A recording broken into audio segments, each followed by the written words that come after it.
Once Facebook opened up its site basically for outside developers to build applications, it was a natural for sites like ours to try to take advantage of how much time people are spending on sites like Facebook and YouTube and iTunes, and which isn't a site but an application.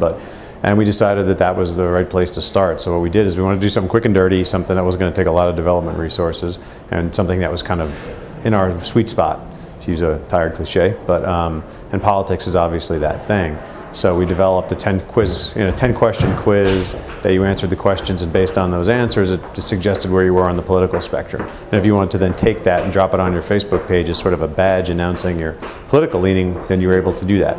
So it was quick, it was easy, got a lot of downloads right off the bat, and I think at this point it's basically gotten about 350,000 page views or downloads, which is a really good number for us, and it gets that WashingtonPost.com brand out there on Facebook, which is important. It's not something that features a lot of links back, in fact, it doesn't feature any links back to our site, but the idea is for the WashingtonPost.com brand to be sitting on somebody's Facebook page can't be a bad thing.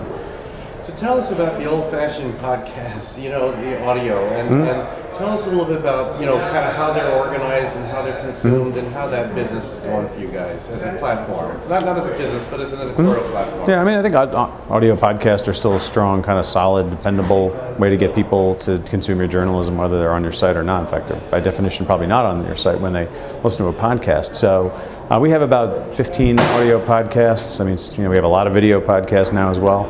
I think it's just going into this philosophy that you have to be able to break up the stuff you're producing and let people access it the way they want. I think what we try to look for in podcasts is obviously how many people have signed up to get the automatic download, and obviously one of the only weaknesses with podcasts is when you talk about the tracking. I mean, you just don't really know. How many people may have downloaded a podcast, but there's just no easy way to know how many people have actually watched it.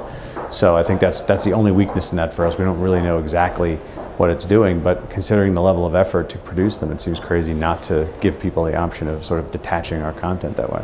The live show thing was just something we felt like we should try. I mean, we had a lot of things kind of come together on that one. It was a political primary season. Super Tuesday is about a subject that's core to us.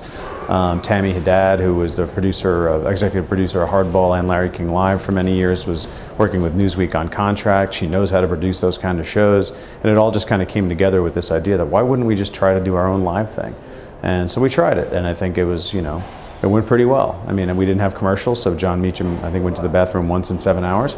But I mean, we learned from it. So we did Super Tuesday, we did the Potomac primaries, and then we just did Texas and Ohio a couple of weeks ago, and we learned a lot and applied it to the shows. And I think the thing we're still trying to sort out is how do we take a show like that and make it different than what you're going to get on the cable networks. And I think we're playing around with a lot of options there. I mean, what we see as a real opportunity is taking a national event and localizing it.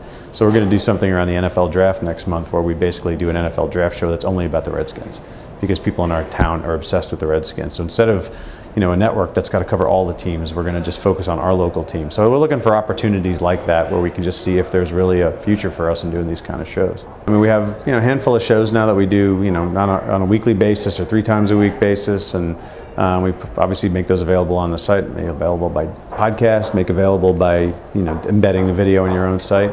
So I mean, I think we've been very happy with it. I think the video market as a whole is going up, and that kind of usage is also going up, and it's just a matter of us figuring out where the dollars are. But as I've just said in the panel we came back from, I think you got to be ready, kind of journalistically and content-wise, to figure out how to do these things, before the business may be there, because you don't want to get caught flat-footed when the business shows up, and I think it will in video.